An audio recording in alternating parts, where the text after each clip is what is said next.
Madam வணக்கம். வணக்கம். என்ன தீபாவளிக்கு ஊருக்கெல்லாம் போயிட்டு வந்துட்டீங்களா? போகும்போது சூப்பரா போனோம், வரும்போது தான் நீந்திக்கிட்டே வந்தோம். ஏன் அந்த அளவுக்கு மழை நீர் தேங்கி இருக்கு? பாக்கலையா நீங்க? சென்னைக்குள்ள கால் எடுத்து வைக்க முடியல, முட்டி அளவுக்கு தண்ணி நிக்குது. நீங்க ஏதோ குளத்துல இறங்கி இருப்பீங்கன்னு நினைக்கிறேன். ஊர்ல அதெல்லாம் தண்ணி எல்லாம் நல்லா இதாயிருச்சு மேடம், வடிஞ்சு போய் நல்லா சூப்பரா இருக்கு ரோடுகள்லாம். பார்த்தோமே நீங்க பாக்கல? ரோட்லயே நாத்தெல்லாம் நட ஆரம்பிச்சிட்டாங்க. அந்த அளவுக்கு சிறப்பா இருக்கே திராவிட மாடல் போட்ட ரோடு.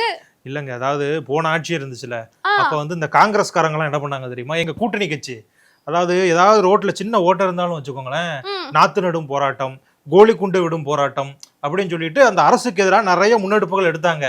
ஆனா நீங்க சொல்றீங்க எங்க ஆட்சியும் இப்படி இருக்குன்னு. ஆனா காங்கிரஸ்காரங்க அமைதியா இருக்காங்க பாத்தீங்களா? அவங்க வந்து ஒரு பேச்சு மூச்சு கூட வராது. அந்த அளவுக்கு வந்து பாத்தீங்க அப்படின்னா கூட்டணி தர்மத்தை அவங்க வந்து பாதுகாக்கிறாங்க. ஆமா, கூட்டணியில இருக்கிறவங்க என்ன அயோக்கியத்தனம் பண்ணாலும் நாங்க கண்ணையும் காதையும் மூடிக்கிட்டு அமைதியா இருப்போம்ல இருந்துட்டு இருக்காங்க. ஆனா நேத்து செல்வ பெருந்தை அவர்கள் வந்து ஒரு வார்த்தை சொல்லிட்டாரு பாத்தீங்களா? இந்த துறை வந்து அரசு துறை தானே, நீர்வளத்துறை அரசு துறை. மக்கள் பிரதிநிதிகளிடம் ஒரு வார்த்தை சொன்னால மரபுன்னா காலகாலமா எப்பவுமே சொல்லு. நானும் ஒரு 3 வருஷம் திறந்து விட்டுருக்கேன். போன வருஷமா சொல்லாம திறந்துட்டீங்க. இதெல்லாம் தப்பு இல்ல, இது சொல்லணும் இல்ல. இது நீங்களே மக்கள் பிரதிநிதி ஆயிட்டா பிறகு கவர்மெண்ட் அதிகாரிகளை கவர்மெண்ட் ரன் பண்ணிடலாமே. பூசணிக்காய் ஓடிக்கிறீங்க, பூஜை போடுறீங்க, தேங்காய் ஓடிக்கிறீங்க. மக்கள் பிரதிநிதிக்கு ஒரு சேர்மன் இருக்காரு, ஒரு ஒன்றிய செயலாளர் இருக்காரு, ஒரு எம்எல்ஏ எம்பி இருக்காங்க. ஒரு வார்த்தை சொன்னா என்ன கெட்டு போயிடும் உங்களுக்கு? அவ்வளவு பிரஸ்டேஜ். இவங்க எல்லாம் திறக்க கூடாது, தண்ணிய இவங்க எல்லாம் தொடக்கூடாது, வெறி பிடிச்சு போய் கிடையாதுங்க அந்த துறை. ஒரு அயோக்கிய பொதுப்பணித்தலைவர் உட்காந்துருக்கான். இப்பதான் அந்த சாதி வெறின்னு மில்லுவாங்க. நானும் பார்த்தேன், பொதுப்பணித்துறையில ஒரு அயோக்கியம் இருக்கான் அப்படின்றாரு. யார ஏவா வெளுவையா சொல்றாரு? அமைச்சரை பத்தி யாராவது அப்படி சொல்லுவாங்களா? கூட்டணியில இருந்துகிட்டு அந்த கூட்டணி கட்சியை சேர்ந்த ஒரு அமைச்சரை சொல்லுவாங்களா? இந்த பொதுப்பணித்துறையில யாரோ ஒருத்தர் வேலை பார்க்கறாரு போல, அவங்க வந்து இவருக்கு தெரியாம திறந்து விட்டுட்டாங்க அப்படின்னு சொல்லிட்டு வந்து தன்னுடைய ஆதங்கத்தை வெளிப்படுத்தி இருக்காரு.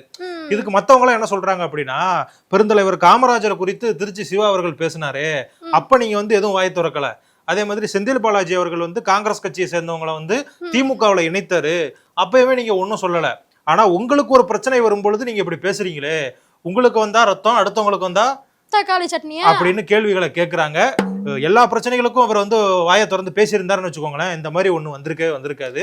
ஆமாங்க, இப்போ எவ்வளவு பெரிய கட்சியா இருந்துச்சு காங்கிரஸ், இன்னைக்கு தமிழ்நாட்டுல இருக்கிற இடமே தெரியாம போயிடுச்சு. அப்படி சொல்ல முடியாது. 10 எம்பிக்கள் இருக்காங்க, 19, 17, 19 எம்எல்ஏக்கள் இருக்காங்க. இதுக்கெல்லாம் காரணம் யாரு அப்படின்னு பாத்தீங்கன்னா நாங்க தான். காங்கிரஸ் கட்சியை பாதுகாப்பா வச்சிருக்கிறது நாங்க தானே. அதனால அவங்க வந்து நன்றி கடனோடு இருக்காங்க. ஆனா இங்க அப்படி இருக்காங்க. பீகார்ல அப்படி இல்ல. அங்க வந்து ஆர்ஜேடி கூட ஒரு பிரச்சனை, ராஷ்டிரிய ஜனதா தளம் இருக்குல்ல, அவங்க கூட பிரச்சனை, யார் யார் எந்தெந்த தொகுதியில நிக்கணும் அப்படிங்கிறதுக்கு 2 கட்சிகளுக்கும் இடையில ஒரு முட்டல் மோதல் இருந்துட்டு வருது. தேஜஸ்வி யாதவ் என்ன சொல்லிட்டாருன்னா, நான் தான் முதலமைச்சர் வேட்பாளர் அப்படிங்கறத அறிவிச்சிட்டாரு. அதுக்கப்புறம் பாத்தீங்க அப்படின்னா எந்த தொகுதியில யார் நிக்கிறாங்க அப்படிங்கறத இன்னும் ஒரு 2 மணி நேரத்துல 3 மணி நேரத்துல செய்திகள் வெளிவந்துரும் அப்படிங்கிற மாதிரியும் சொல்றாங்க. தேர்தல் நடக்கும் பொழுது ஒற்றுமையா இருந்துட்டு தேர்தலை சந்திக்கிறதுக்கும் சண்டை போட்டுட்டு தேர்தலை சந்திக்கிறதுக்கும் வித்தியாசம் இருக்குல்ல? இருக்கு. இதோ இன்னும் ஒரு 4-5 மாசம் தான் அங்கேயும் தேர்தல் நடக்கும். நீங்களும் காங்கிரஸும் எப்படி இருக்கீங்கன்றதையும் பொறுத்திருந்து பாக்குறோம். அதெல்லாம் மக்கள் வந்து எங்களை கூட்டணிக்கு ஆதரவா தருவாங்க. அதனால கூட்டணி கட்சிகளும் நாங்க சொல்றதை கேட்டுட்டு அமைதியா தேர்தலை சந்திப்பாங்க அப்படிங்கறத நம்ம இந்த நிகழ்ச்சியின் மூலமா சொல்லிக்கிறோம். ஒரு முக்கியமான விஷயம் நான் உங்களுக்கு சொல்லணும். என்னது? அதாவது நாங்க இங்க எவ்வளவு கொடுக்கோம், மகளிர்களுக்கு 1000 ரூபாய் கொடுக்குறோமா, இதே மாதிரி பீகார்ல மகளிருக்கு 30,000 ரூபாய் கொடுக்குறாங்களாம். மாசம் 30,000? ரொம்ப வாய பழக்காதீங்க. அதாவது இது இருக்குல்ல, சுய உதவி குழுக்கள், அந்த குழுக்களுக்கு 30,000 ரூபாய் கொடுக்குறாங்களாம். இதன் மூலமா அந்த குழுக்கள் இருக்கக்கூடிய பெண்கள் எல்லாம் பயனடைஞ்சுக்கிடுவாங்க, அவங்க வந்து ஏதாவது தொழில் செய்வாங்க. இந்த மாதிரி பீகார் அரசும் எங்களை பின்பற்றி பெண்களுக்கு நிறைய திட்டங்களை அள்ளி எரிஞ்சுக்கிட்டு இருக்கு. பாத்தீங்களா, ஒட்டுமொத்த இந்தியாவுக்குமே நாங்க தான் இது ரோல் மாடல். அவங்களாவது எல்லாத்தையும் கொடுத்துட்டு ஓசின்னு சொல்லுவாங்களா, இல்ல மக்களுக்காக செஞ்சது அப்படின்னு அப்படியே விட்டுருவாங்களா? ஏங்க, ஓசின்னு சொன்னது வந்து ஒரு தடவை தான் அவர் சொன்னாரு, அமைச்சர். ஆனா நீங்க எங்க போனாலும் இதை சொல்லி இதை வந்து ஒரு கலாச்சாரமே மாத்திட்டீங்க. அமைச்சர் ஒரு தடவை சொன்னாரு, அதுக்கப்புறமா பாத்தீங்க அப்படின்னா அவருடைய அமைச்சர் பதவியே போயிருச்சு. அதுக்கு வேற காரணங்களும் இருக்கு. ஆனா அமைச்சர் அப்படி சொன்னதை நீங்க ஏங்க எத்தனை தடவை சொல்லி காட்டுறீங்க? ஏங்க, அவ்வளோ பெரிய பொறுப்புல இருக்கிறவரே ஒரு 1000 ஓவா கொடுத்துட்டு 1008 கொஸ்டின் சொல்றீங்க. இதுல மேக்கப் எல்லாம் போட்டிருக்கு, அதுக்கெல்லாம் ஏது அந்த 1000 ரூபாய் பணம் தானே அப்படின்றாரு. இன்னொரு அமைச்சர், தோடு தங்கத்துல தோடு கீடெல்லாம் போட்டிருக்கியே, அப்படியெல்லாம் இருந்தா உனக்கு எப்படி 1000 ரூபாய் கொடுப்போன்றாரு. பெண்களை இழிவுபடுத்துறதே உங்க கட்சிக்காரங்களுக்கு வேலையா போயிடுச்சு. சரி, நீங்க எங்களை பத்தி பேசுனது ஒரு பக்கம் இருக்கட்டும். உங்க தலைவர் என்ன பண்ணிக்கிட்டு இருக்காரு? எடப்பாடி பழனிசாமி அவர்கள் ஏதோ வயல் கட்டெல்லாம் நடந்து போயிட்டு இருக்காராமே. நியாயப்படி நீங்க போய் பாத்துருக்கணும், மக்களுக்கு வேண்டியதை பண்ணிருக்கணும். உங்களுக்கு எங்க இங்க இருந்து போட்டோ ஷூட் பண்ணி அப்லோட் பண்றதுக்கே நேரம் சரியா இருக்குல்ல. அதனாலதான் எங்க தலைவர் டெல்டா மாவட்டத்துல விவசாயிகள் ரொம்ப அதிகம். களத்துக்கே போய் என்ன பிரச்சனை அப்படின்றத கேட்டு அறிஞ்சிருக்காருங்க. அதுவும் விவசாயிகள்லாம் கண்ணீர் மல்க அவங்க நெல்லெல்லாம் எடுத்து காட்டுறாங்க. அவ்வளோ முளைச்சிருக்கு. இவ்வளோ வாய்க்கிலேயே பேசுறீங்களே, ஒரு அரசு நெல் கொள்முதல் நிலையத்தை ஒழுங்கா கட்டினா என்னங்க, மேற்கூரை இல்லையா, கீழே சிமெண்ட் இல்லையா, அம்புட்டும் அறுவடை பண்ணி வீணா போச்சுன்னு விவசாயிகள் வேதனையை தெரிவிச்சிருக்காங்க. ஆமாங்க, விவசாயி வயிற்றுல அடிக்கிறது வந்து ரொம்ப ரொம்ப தப்பு. எடப்பாடி பழனிசாமி அவர்கள் அது சொல்லியிருக்காரு. அதற்கு எம்ஆர்கே பன்னீர்செல்வம் அவர்களும் பதில் சொல்லிட்டாரு. நாங்க விவசாயிகளுக்கு என்னென்ன கட்டமைப்பு வசதிகளை செஞ்சு கொடுத்துருக்கோம் அப்படின்னு. என்ன இருந்தாலும் விவசாயிகள் பாதிக்கப்படுறதை நம்ம நேரடியாக கண்கூட பார்க்குறோம். அதனால அவங்களுடைய வயிற்றுல அடிக்காம அவங்களுக்கு ஒரு நல்ல விலையை கொடுத்து அவங்க கேட்கக்கூடிய வசதிகளை அவங்க ஒன்றும் அவங்க வீட்டுக்கு கேட்கல. மக்களுக்கு நாங்கள் வந்து இந்த மாதிரி விவசாயம் பண்ணி எல்லாருடைய பசியும் தீர்த்துக்கிட்டு இருக்கோம், அதற்கு நீங்க உதவி பண்ணுங்க அப்படிங்கிற மாதிரி தான் சொல்றாங்க. ஸோ அதையும் இந்த அரசு விரைவில் வந்து நடத்துவாங்க அப்படிங்கிறத பொறுத்திருந்து பார்ப்போம். ஏன்னா அவங்களுக்கு உரிய நிவாரணம் கொடுத்தா கூட போதும். இதுக்கப்புறம் அந்த நெல்லை எதையுமே ஒன்றும் பண்ண முடியாது. அதனால நிவாரணமாவது கொடுக்க சொல்லுங்க உங்க தலைவர். அதெல்லாம் கண்டிப்பா கொடுப்பாரு. விவசாயிகளுடைய நண்பன் அப்படின்னு எங்க தலைவருக்கு வந்து ஒரு பெயர் இருக்கு. அதை வந்து இந்த தடவை அவர் நிரூபிச்சு காட்டிடுவாரு. எதே கரும்பு காட்டுக்குள்ள கான்கிரீட் போட்டு ஷூ எல்லாம் போட்டு போயிருப்பாரு. அதான விவசாயம். 2016 நடந்ததை இப்ப சொல்லிக்கிட்டு இருக்கீங்க. 10 வருஷம் ஆயிப்போச்சுங்க. டெக்னாலஜி எல்லாம் வளர்ந்துருச்சு. சும்மா அன்னைக்கு நடந்ததே சொல்லிக்கிட்டு இருக்கீங்க. 2016 நீங்க என்ன பண்ணிட்டு இருந்தீங்க? நான் என்ன பண்ணிட்டு இருந்தேன்? 2016ல 9வது படிச்சிட்டு இருந்தேன். நீங்க 9வது படிச்சுக்கிட்டு இருக்க நடந்ததை இப்ப பேசுவீங்களா? 9வது படிக்கிறப்ப உங்களுக்கு ஒரு மெச்சூரிட்டி இருக்கும், இப்போ ஒரு மெச்சூரிட்டி இருக்கும். அந்த மாதிரி அரசாங்கம் அப்படிங்கிறதும் ஒரு மெச்சூரிட்டியா வந்துகிட்டு தான் இருக்கும். இப்போ வந்து நாங்க ரொம்ப முன்னேறிட்டோம், டெக்னாலஜி நிறைய இருக்கு. இப்பெல்லாம் ஹெலிகாப்டர் மூலமாவே பார்க்கலாம். ஓ சரி சரி, நீங்க அந்த போட்டு குடுக்குற வேலையை ஆரம்பிங்க. சித்தப்பா வணக்கம். வணக்கம் வணக்கம். என்ன இந்த படம்லாம் பாத்தீங்களா? பைசன் அது இதெல்லாம் பாத்தீங்களா? ஆமாப்பா, எல்லா படமும் பாத்துட்டேன்பா. இன்னைக்கு அண்ணாமலை அவர்கள் ஒன்னு சொல்லியிருக்காரு தெரியுமா? ஆமா, பைசன் படத்தை பத்தி அதை சொல்லியிருக்காரு. ஆமா, பைசன் படத்துல துருவ விக்ரம பார்க்கும் பொழுது என்னையே அந்த படத்துல பார்த்த மாதிரி தெரிஞ்சது. ஆமா, அப்படிங்கிற மாதிரி சொல்லியிருக்காரு. அவரு வந்து வாழ்க்கையில நிறைய அடிகளை பட்டு முன்னேறி வந்திருக்கேன். என்ன மாதிரி தான் அந்த படத்துலயும் துருவ விக்ரமனுடைய கேரக்டர் இருக்கு. அதனால இந்த படக்குழுவுக்கு நான் என்னுடைய வாழ்த்துக்களை தெரிவிச்சுக்கிறேன். இது வந்து ஒரு நல்ல ஒரு திரைப்படம் அப்படிங்கிற மாதிரி சொல்லியிருக்காருப்பா. ஆனா அண்ணாமலை இப்படி சொல்றாரு. நிறைய அமைப்புகள் இருக்காங்கல்ல, சமுதாய ரீதியான அமைப்புகள், அவங்க எல்லாம் அந்த படத்துக்கு எதிர்ப்பு தெரிவிச்சுக்கிட்டு இருக்காங்க. நிறைய பேர் எதிர்ப்பு தெரிவிக்கிறாங்க. ஆமா ஆமா. அதே மாதிரி சோசியல் மீடியா முழுக்கவே பார்த்தா அப்படின்னா இந்த படத்தை பத்தி எந்த அளவுக்கு பாசிட்டிவா பேசுறாங்களோ அந்த அளவுக்கு நெகட்டிவாவும் நிறைய பேர் பேசிக்கிட்டு இருக்காங்க. டைரக்டர் கூட டென்ஷன் ஆகி திட்டுறாரு. ஆமா ஆமா, அவருடைய பிரஸ் மீட்ல அப்படிங்கிற மாதிரி பேசுறாரு. இதுல முக்கியமான விஷயம் என்னன்னா, இந்த போஸ்ட் போடுறாங்களா நிறைய பேரு, அவங்க அந்த படத்தை பார்த்தாங்களானே தெரியாது. பாசிட்டிவா போறவனும் சரி, நெகட்டிவா போனவனும் சரி. நேத்து ஒரு ட்வீட் பார்த்தேன். அதுல என்ன ஒருத்தர் வந்து பிரபல சினிமா விமர்சகர்னு சொல்றாரு. 35 நிமிஷத்துக்கு முன்னாடி டியூடு படத்தோட விமர்சனத்தை போடுறாரு. அதுக்கப்புறம் ஒரு 3 நிமிஷம் கழிச்சு பார்த்தா அப்படின்னா இதை போடுறாரு. எது? பைசன் படத்துக்கு போட்டுக்கிட்டு இருக்காரு. ஆனா அந்த படத்துடைய ஃபர்ஸ்ட் காட்சி நடந்துகிட்டு இருக்கு. அப்பதான் 2 படத்துக்கும் ஃபர்ஸ்ட் காட்சி நடந்துகிட்டு இருக்கு. எப்படி ஒரே நேரத்துல அவர் 2யும் போய் பார்த்தாரு? இதெல்லாம் ஃபேக் ப்ரமோஷன்ஸ் அப்படிங்கிற மாதிரி சொல்றாங்க. அதெல்லாம் ஒரு பக்கம் இருக்க, உங்க தலைவர் என்ன சொல்றாரு விஜய் அவர்கள், அவர் மட்டும் அவருடைய படத்தை இந்த தீபாவளிக்கு இறக்கி இருந்தாருன்னு வச்சுக்கோங்களேன், இந்த மாதிரி பேச்சு அடிபட்டு இருக்குமா? முழுக்க முழுக்க விஜய் படத்தை பத்தி தான் பேசிக்கிட்டு இருந்திருப்பாங்க. பாவம், அவரும் அரசியலுக்கு வர்றேன்னு சொல்லிட்டு ரெடியா இருக்கிற ஒரு படத்தை கொண்டு போய் பொங்கலுக்கு ரிலீஸ் பண்ண போறாங்க, தேர்தல் வரணும் அப்படிங்கிறதுக்காண்டி. ஆமாப்பா, எங்களுக்கும் அதே வருத்தம் தான். ஏன்டா அரசியலுக்கு வந்தோமோ அப்படின்னு ஆயிப்போச்சா? ஆமா, சும்மா எல்லா பக்கம் சுத்தி சுத்தி அடிச்சா எப்படிப்பா எங்க தலைவரா? சரி, கடைசியில என்ன முடிவு பண்ணிருக்காரு? வெளியே வருவாரா இல்ல வீட்லயே இருப்பாரா? கண்டிப்பா வருவாருப்பா. வேற மாதிரி வருவாரு. வேற மாதிரினா? வேற மாதிரினா இதுக்கப்புறம் மக்களுக்கு எந்த பிரச்சனையும் இருக்காதுப்பா. எங்களால லேட்டா வர்றேன்னு சொல்ல மாட்டீங்க, எல்லாம் பர்ஃபெக்டா இருக்கும். அதுக்கு என்ன நடவடிக்கை எடுத்திருக்காரு? சும்மா வாயால சொன்னா போதுமா? சும்மா எல்லாம் சொல்லப்பா. என்ன மேட்டர்னா, 4 ஹெலிகாப்டருக்கு ஒப்பந்தம் போட்டாச்சு. சரி, இப்போ அம்மா இருப்பாங்கல்ல, ஜெயலலிதா அம்மா, அவங்க எப்படி கெத்தா வருவாங்க, ஹெலிகாப்டர்ல வந்து இறங்குவாங்க. ஆமா, அதே மாதிரி பிரச்சாரம் பண்ண போறாரு எங்க தலைவர். அவரு அந்த மாதிரி வந்து இறங்கலாம். ஆனா பிரச்சாரம் பண்ணும் பொழுது அங்கேயுமே எதுவும் பிரச்சனைகள் நடக்காம இருக்கணும்ல, அதுக்கெல்லாம் ஏற்பாடுகள் பண்ணிருவாங்களா? இல்ல, பண்ணிருவாங்க. எனக்கும் கொஞ்சம் பயமா தான் இருக்கு. அதனால எப்ப பண்ணாலும் சரிப்பா, இன்னும் கொஞ்சம் தாமதமா கூட பண்ணட்டும். கேட்கறவன் கேள்வி கேட்கத்தான் செய்வான். என்ன மாதிரி ஆட்கள்லாம் எப்ப வருவாரு, வீட்டுக்குள்ளேயே இருக்காரு, பட்டினப்பாக்கத்துல இருந்து பாலவாக்கத்துக்கு மட்டும்தான் போறாரு, வெளியே வர்றது இல்லையே அப்படிங்கிற மாதிரி 4-5 விஷயங்கள் பேசதான் செய்வாங்க. ஆனா அதை பத்தி எல்லாம் யோசிக்க கூடாது. மக்களுடைய பாதுகாப்பு தான் முக்கியம்.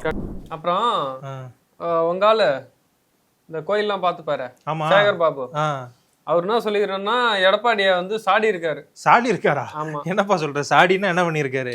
என்ன வழக்கம் போல என்னப்பா அவர் பண்றதெல்லாம் சரியில்லை அப்படின்னு சொல்லதான். அது உண்மைதானப்பா. எடப்பாடி பழனிசாமி அவர்கள் வந்து அவருடைய ஆட்சி காலத்துல நிறைய நல்லது பண்ணியிருக்காரு. அவர் என்ன நல்லது பண்ணியிருக்காருன்னு நம்ம சொல்ல முடியும்? அவர் பண்ணது எல்லாமே தப்பு, அவரால் தான் தமிழ்நாடு இப்படி குட்டிச்சவரா போயிருக்கு அப்படிங்கிற மாதிரி பொய்யான பிரச்சாரத்தை பண்ணாதானப்ப நம்ம அடுத்த தேர்தலில் ஜெயிக்க முடியும். அதுக்காண்டி தொடர்ந்து நாங்க அப்படி சொல்லிக்கிட்டே தான் இருப்போம். என்ன இந்த மழை பெய்யுதா, மழை பெய்யறதுக்கு எடப்பாடி தான் காரணம் அப்படிமோ. தேர்தல் வரும்போது என்ன சொல்லணும்? எல்லாரும் எங்களுக்கு ஓட்டு போடுங்க, இல்லைன்னா பாஜக வந்துருமோ. கூட்டணி கட்சிகள் அதிக சீட்டு கேட்டாங்கன்னா என்ன சொல்லணும்? எல்லாரும் எங்களுக்கு ஓட்டு போடுங்க, எல்லாரும் எங்க கூட்டணியில இருங்க, இல்லைன்னா பாஜக வந்துடும் சொல்லுவோம். அதான் பாதுகாப்பு. போன தடவை ஒரு முக்கியமான விஷயம், IUML கட்சி இருக்குல்ல, போன தடவை 3 சீட்டு தான்ப்பா கொடுத்தோம். இந்த வட்டம் 5 வேணும் 6 வேணும்னு கேக்குறாங்க. எப்படிப்பா கொடுக்க முடியும்?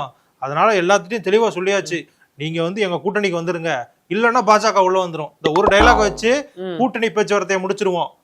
எடப்பாடி தான் எல்லாத்துக்கும் காரணம் அப்படின்னு சொல்லிட்டு மக்களை ஏமாத்திடுவோம். இந்த 2 அஸ்திரங்கள் தான்.